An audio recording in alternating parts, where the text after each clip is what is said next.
Hey everyone, it's your girl Laura Williamson. This is Bear Speak. Welcome back. It's good to see you. I know I can't really see you, but I like to say it. At any rate, today we have Stephanie Brown with us. But before we begin, I just want to give you a heads up. We got a fun topic today. We are going to talk about dating. It is a woman's world out there on the dating scene. But before we dig in, I just want to let you all know that we got some mature content that we're going to be discussing. So if there are any children in the room, you might want to have them exit and stay with us though, because there's a whole lot that we're going to get into. Stephanie, hi, how are you? I'm wonderful. Thank you, Laura. How are you? I'm living the dream. Things are Mhm. awesome. I'm excited about your being here though, because we have an exciting and a fun filled topic today, which is actually in some way it's a follow up to our initial conversation where we were talking about dating at any age. But I felt like I wanted to get a little more specific with it. So you kindly agreed to doing a second interview so we could really, get into the nitty gritty here. But before we start, can you please tell our listeners what it is that you do? Tell us about you. Thank you. Well, hello, everyone. I'm Stephanie Lynn Brown. I am many things, but I work with folks on relationships and intimacy. I am also a somatic body worker, so I help people with issues in the tissues. I Love it. also help people that are looking for authentic connection. But yes, self empowerment, embracing their sexuality, and finding intimacy with others. Okay. How did you start? Where did it really start? I can say that it started in college when I was getting my degree in psychology, Mm-hmm. but even before that, dissatisfaction with different relationships Mm-hmm. led me into the journey of first mental health and then body work. Um, and then shamanic practicing work, energy work, and then in my own journey of trying to find meaningful relationships, having conversations and seeing that other people were struggling with the same things that I was. And Mm-hmm. so I sought out a tantric coach who specialized in relationships and intimacy. And Mm-hmm. just through the progression of my own healing, this is how I got into doing what I do. Well, who's your client? Who's your typical client mostly? So I work with folks that are ready to make changes because they're dissatisfied with their lives.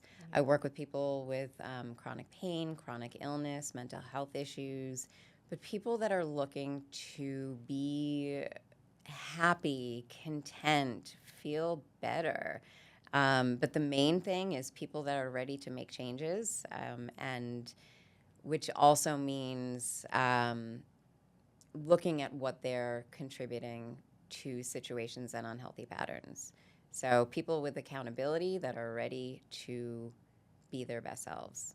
Okay, so since we're going to delve into changes, let's start with the first question. Has dating changed for women? And if so, how has it changed? It has absolutely changed. If we look at what dating was in the 60s, Mm-hmm. where women had to be a certain way, more passive. It wasn't okay for a woman to ask a man out. It certainly wasn't okay for a woman to really ask for what she needs and wants and desires or to set boundaries. No, I'm not okay with this. So those were things that weren't common and thus acceptable. And so now, here we are in a beautiful period of embracing women's empowerment. So dating has changed for women because we can be more proactive. Um, Not necessarily interviewing people, but like a woman saying, "This is what I want and need in a partner. Are you able to meet me where I'm at?" So embracing more, like from a more empowered place, and women being more active in that either searching process or the shaping of a relationship. So are we being more proactive? Like really? Are we really being more proactive as women in the dating scene? On the dating scene, I want to say. There are way more, because sometimes when I plant that seed, or like even just asking, like, have you voiced what your needs and your boundaries are? What's your hell yes, and what's your hell no? And a lot of people are like, I didn't know that I could do that. So I'd say that, once it's presented to women, many women are waking up, stepping up, and being more proactive. There's definitely some of the women that they're not ready for this. So it's once a lot of women give themselves permission and almost feel like they've been given permission by another person that's doing it, it is shifting and they are embracing it. So let me ask you a question, and I can tell you a story. Should women ask men out? Yes. Okay. And I asked this question because I consider myself a horrible dater, by the way. Now, I had this whole idea that if someone wanted to go out, if I wanted to go out on a date, they had to ask me out. I kind of spent practically my entire dating life with this idea. And just to be clear, and for those of you who know me, my really close friends, they know that dating has not been a fun, I'll call it a task, and dating should not be called a task, but that just gives you a glimpse of my idea or mindset around dating at the time. But at any rate, so long and the short of it, I'm like, I'm not gonna ask a guy out. Guy needs to ask me out. But what I recognized after the fact was, how do you get what you want? Sometimes if you don't take the chance to do that. So fast forward, I asked my current husband out, and here I am. But mind you, went the entire. I laugh about it now, but I went my entire life, and I have friends and had friends who were always so proactive. Not all of them, but a handful, enough of them for me to see and witness for myself the results to asking a guy out. And that, hey, what? It could actually be successful. It could be a good thing. Yes. So tell me more about why a woman should ask a man out. Does it work? Does it always, like, can you give us a little more feedback on that? First response, why not ask a man out? Sometimes, it comes down to people not really, like women not really knowing what they want. I think so many women just don't know what they want. But why ask a man out? Following our desires. If we're feeling that attraction and resonant pull to someone, why not approach them? Just in life, I feel like a lot of women don't claim their desires or even voice it, and but asking a man out is part of that. I am showing up in vulnerability, and thus I'm open. And some men are really attracted to a woman that's going to make the first move. All right. So now you're telling us we should ask a man out. And I'm not going to get too crazy with it. But then if we ask a man out, are we paying for dinner? That is usually a negotiation, or not necessarily negotiation, but I mean, some of the words I use are really formal just because of, working with folks.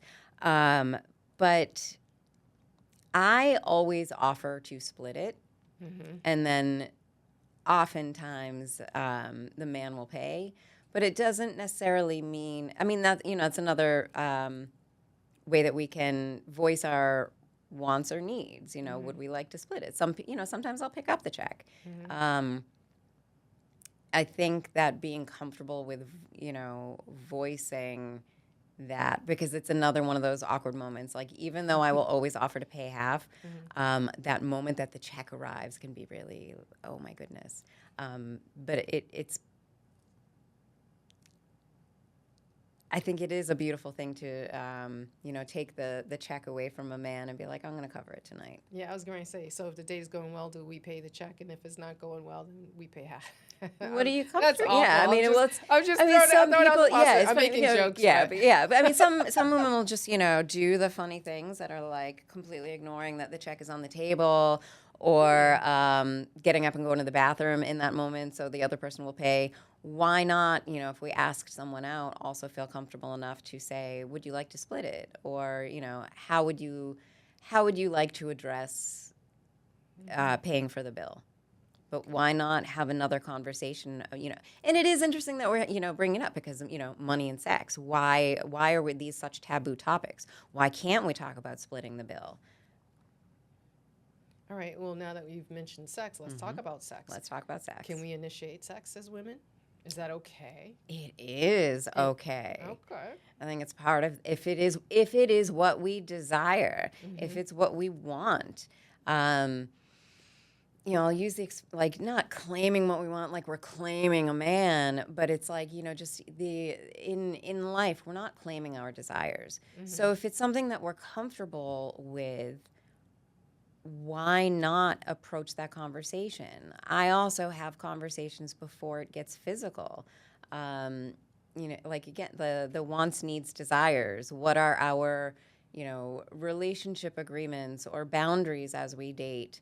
But yeah, women can absolutely initiate sex. A woman can absolutely initiate the first kiss. If there's chemistry, you may sense that like the man is hesitant or nervous. So why not, if there's chemistry, say, may I kiss you? It's okay. It's absolutely acceptable for the woman to initiate the conversation about sex. Okay. So now I'm going to go even further here. Mm-hmm. Now, I've had a couple of these conversations with girlfriends. And you have the conversation, and it's not every girlfriend you can have this conversation with. However, it does come up from time to time, and for you men sitting out there thinking, well, I bet women, they talk about this. Some men, they want to be talked about. Some men, they do not want to be talked about. But more importantly, every once in a while, the conversation does come up, and not because, I don't know, just it might happen randomly. But now the issue is, well, there could be an improvement on this. There could be an improvement on that. But he's awesome, though. Things are great, which, again, as a woman, for us, at least for me personally, it's the whole. It's not one particular thing about a person. But I'm going to ask you, what's the best way to approach a person? I'm not going to say partner because we all have different needs and we date for different reasons. Right. What's the best way to approach someone to let them know, well, yes to this and maybe no to that? To make recommendations and suggestions to get what you want when you are physical. Mm-hmm. You can either do it as a conversation, like beforehand. What are your yeses and what are your nos? What do it's so funny because like through the work and the trainings that I've had and just the life experiences, it's so funny how this is just second nature to me now, and so I do love teaching people this. But you can have a conversation about sex before you have sex, and what do you like? What are your boundaries? And then it does make the sexual intimacy that much better because before the act starts what each other likes. But if it's afterwards, you can sometimes say it in the moment. I am not comfortable with that, or I don't really like that. How about we try this? Sometimes it will wound a man's ego, but we also don't have to say yes when we really mean no, and we don't have to pretend that we like something. So I think also just opening the conversation and having regular check-ins, if it is a sexual partner that you have on a regular basis. Why not just open that conversation? If we're going to share sexual intimacy with someone, then we should feel comfortable having that conversation. So I, will just recommend saying, hey, can we have a conversation about, our likes and dislikes? So open the conversation that way. So it's not just like, you're doing this wrong or you're not doing this right. Less blame on others and, hey, can we have a conversation? And then open that conversation to, is there anything that you would like from me? And what would you say? Let's say that the conversation goes sideways. Let's say it doesn't happen at all, or the other or the partner does get offended, or there's a little wounding there. How can you have these types of conversations with someone who's unable to have the conversation with you? What's the approach there? Is it a one and done? Well, obviously this isn't going to work, or maybe you're already in the situation and then you think, or you date a few times, you think, well, maybe it'll get better. Because I've there are a few stories I could tell, not necessarily only about myself, but you know, and then another one is body issues. But for the partner who's not willing to open up and listen to what your needs are, how do you handle something like that? And what does it mean to the date and or the relationship if you're already in the relationship? Mm-hmm. Continue to try to approach the conversation without nagging, but expressing it from like, I need to address these things. And if that partner is consistently unwilling to have that conversation and it's harming the relationship, and if the male partner or if either partner is refusing to have that conversation and it's causing the other person distress, and it just becomes this repeated roadblock, finding additional support. Maybe I'm not the right coach for them. Or sometimes it's like if they just keep refusing to have that conversation, then maybe that isn't the right partner. And sometimes it does mean parting ways with that person. Wow, that's extreme. Is it extreme though? Maybe not. I'm Not just thinking. really. I was like, mean, is it extreme though? There's No, a way. maybe not. It's not really. Not saying like you won't have this conversation with me on the first. Like we're approaching this conversation for the first time. You're not going to have it with me. I'm done with the relationship. No, put in some good effort. But is it drastic to end a relationship when our needs and desires aren't being met? I don't think that's drastic, because if we're really claiming our pleasure, claiming our desires, claiming our power.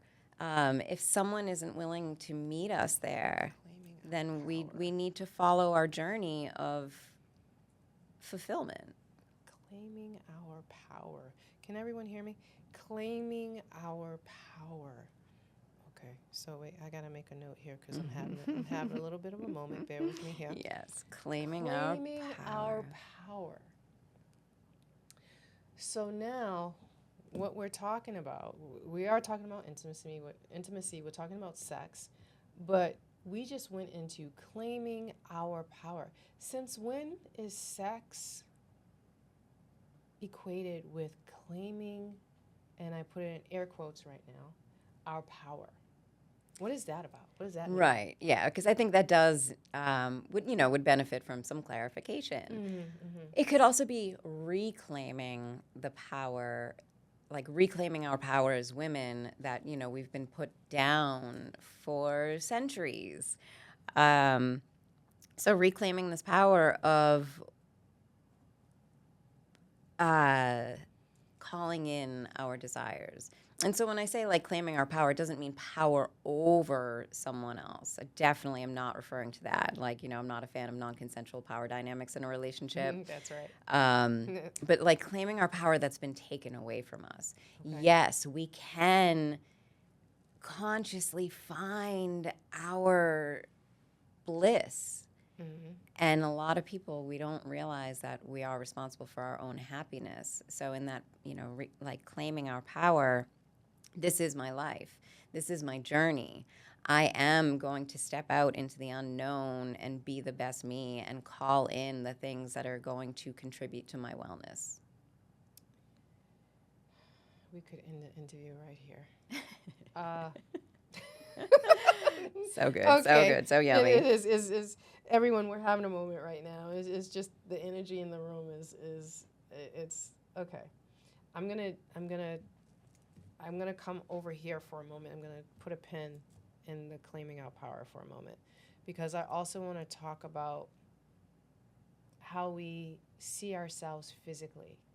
I had someone that I talked to a long time ago at some point, and she was talking about, being intimate with her significant other. And she used to tell me that she would keep the lights off.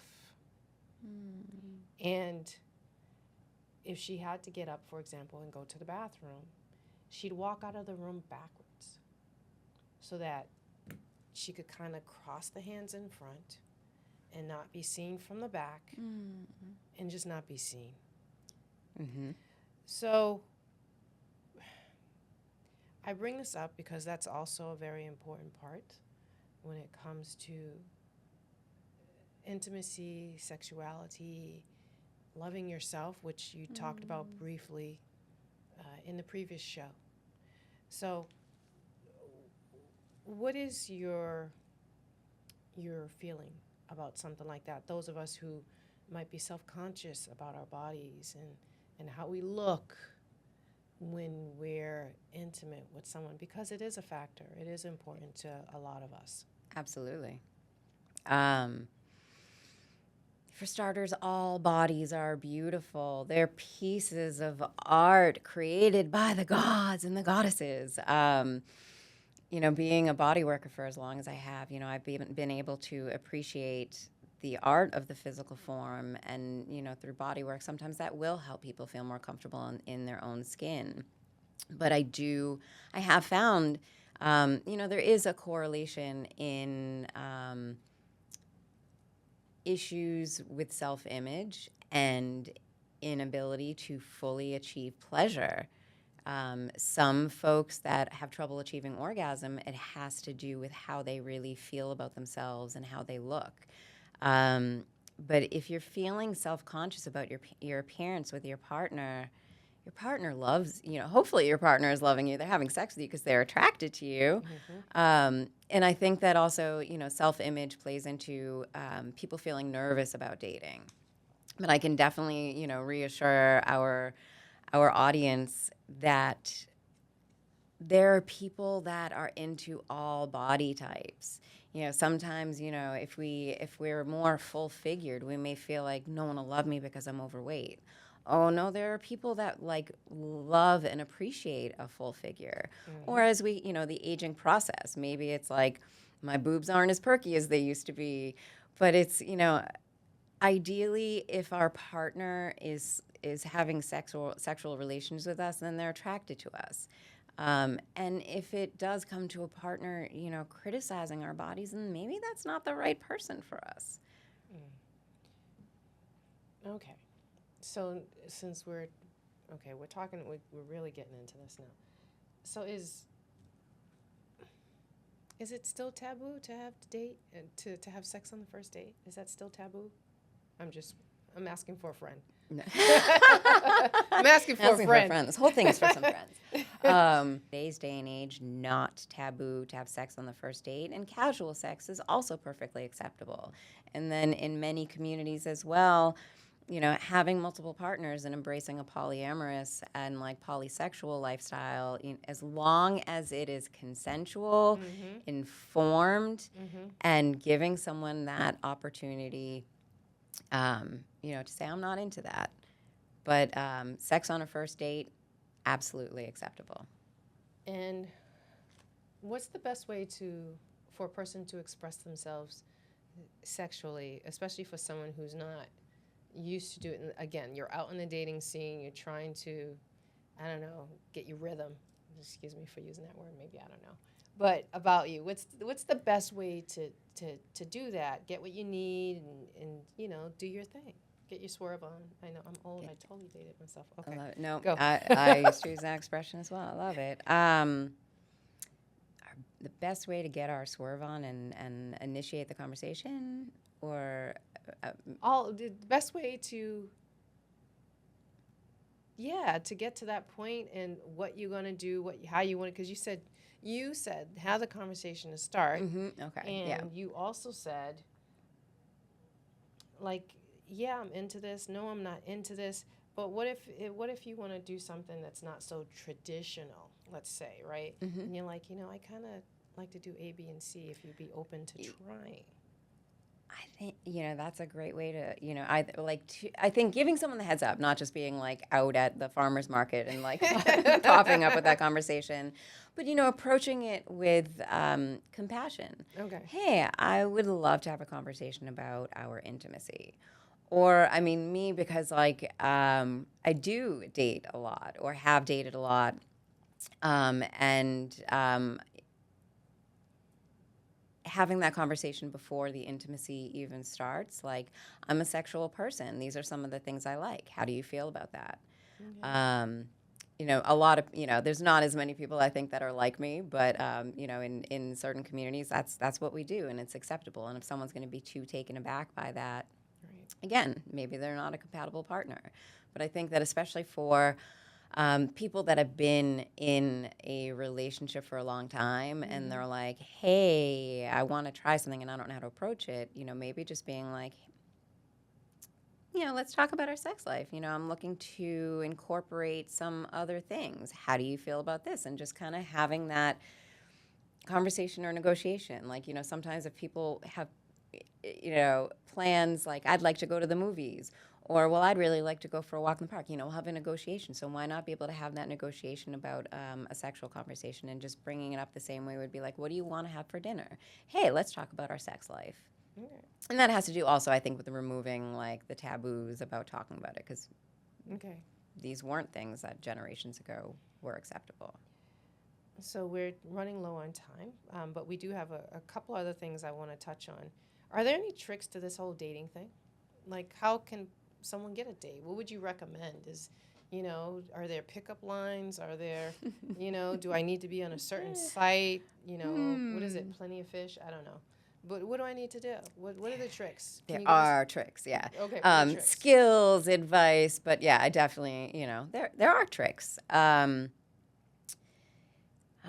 So there's a whole system that I usually work with people that prefer the online dating, because it is a really valuable way to connect with people, because you can be more forthcoming with your wants and desires up front when you're in the conversation, because then you can, like, I think with online it's easier to weed out wow, this would be an awful first date in person. I also, if I meet someone online, I always do a Zoom date first Okay. to have that conversation. It's less awkward, because then also it's easier to just click leave room than end an awkward date in person. Oh, that's cool. Um, A Zoom date. yeah, I love it. Okay. yeah. I mean, that started for me during COVID, because I'm like, I don't want to meet someone and potentially die and get COVID. Back when COVID was so, Right, I remember. yeah, the pandemic. So it's something that I have carried forward. But what are some other ways? I also facilitate tantra speed dating events. So there's dating events, conscious dating events for singles. I think there's so many ways to meet people now, but show up authentic. Don't be afraid to show up fully as yourself early on, because you don't want to have to be confined in a role that isn't really you. Like, you shouldn't have to hide yourself and your personality for potential mates. You don't want to live a lie. So show up fully as yourself. And if you're nervous, maybe even voicing, hey, I'm a little nervous. What can we do to ease our comfort with each other? Okay, so let's see. Okay, so now, are there any tricks to getting a person to desire and want you? And if so, what are they? Share, do tell. And I say this because, as someone who used to watch all the dating shows, Bachelor, and again, Patty Stanger, what is it, Millionaire Matchmaker. Oh, and, yes. and then Millionaire again, and I Matchmaker. forget the name of the mom and the son who I told you go out with men and women in the bar, and they have them wear earbuds, so they watch them as they're trying to pick up people in the bar. But I remember a couple of pieces of advice, which were, wear red lipstick, sit in the center of the room, go to a bar by yourself. Don't take your girl, or if you go with your girlfriend, separate, and the friend go one way, you go the other way, and then have a time to meet up later, maybe if that's what you choose to do, but don't hang out together. So, are there any tricks or tips that you could give us? I mean, the most important one would be, you know, work on loving yourself, show up authentically as yourself. If you're not the kind of person that usually wears lipstick, don't don't wear lipstick unless you really want to. You know, I wouldn't necessarily say like, I mean, you know, and other coaches will give different advice. Mm-hmm. Um, you know, do I feel like a bar is a, you know, top-notch place to meet people? Mm-hmm. It depends. If you're the kind of person that goes to a bar regularly, then sure. If it's like I'm just going to the bar to wrangle up a date, maybe not. Mm-hmm. Um, but it's like, you know, I would say that there, you know, act within your comfort zone. You know, Mm-hmm. going to a bar with a friend and then parting ways with a friend. If it's going to make you really nervous, then don't do it. I mean, we want to show up confident. Mm-hmm. Because people are attracted to that confident, you know, and same with like, you know, sit in the center of the room. It shows that you're comfortable with yourself. But I would just say work on the self-love, showing up authentically, and knowing that your desires are important enough to be met. Okay. I mean, we have run out of time, but before I release you out into the world again, because now that I got you, I'm trying to get as many questions answered for everyone as I can while I have you. What would be another piece of advice that you would give our listeners? What do we need to know? It's okay to be vulnerable. Mm-hmm. Okay. Yep, it's okay and healthy to be vulnerable with someone that we're dating or like we're looking to date. Mm-hmm. Um, be yourself, and the right person will be attracted to you. Okay. And the component of self love, if we don't love ourselves, how is someone going to love us fully? Um, hmm Okay. So I just have one question on the don't be afraid to be vulnerable. When you say don't be afraid to be vulnerable, are you just saying speak from your heart, say what you feel, or are you saying I should give you all my Good question. information? Good question. You- Okay, I I love just this. don't want Good anyone to. clarification. Good clarification, indeed. Show up with an open heart and like ready to surrender into the unknown and speaking up for yourself. But there is a difference between showing up with vulnerability and trauma dumping on someone. Because I had a flash. I was like, I remember a situation, and I was like, ooh. I was like, that's not going to work for me. Yes, I've definitely had first dates. Also, because people know that I'm a coach and work in wellness, that they feel like that showing up in vulnerability is dumping everything on me. In which case, I'm like, I felt like I should have billed their insurance for that date. Yeah. So there is a difference between showing up vulnerably and there's a time, you know, further down the road in the dating situation to really open up about, you know, history and other things. But there's a difference between showing up with an open heart and trauma dumping on someone. So I'd say on a first date, not really the time to open up about all the skeletons in the closet. Okay. All right. So we could leave the bones in the closet for a little while, and Yeah. as time goes on. As time goes on. Okay. How can people find you? How can people contact you if they're interested in working with you or they have questions? Mm-hmm. What do we do? Yes, thank you for asking. So my Instagram is at Karmic Touch Healing. My private practice name is Karmic Touch Healing Arts, and my website is www.karmictouchhealingarts.com. Stephanie, this has been so much fun, and to my listeners, I hope that there's some bit of information here that we have shared with you that is going to be beneficial. We are here. I am here for you. Thank you for listening, and I look forward to you joining us next time. Stephanie, again, thank you, thank you, Thank you. I'm Laura Williamson. I am your host. This is Bear Speak, and we'll we'll be here again. Talk to you soon. Bye.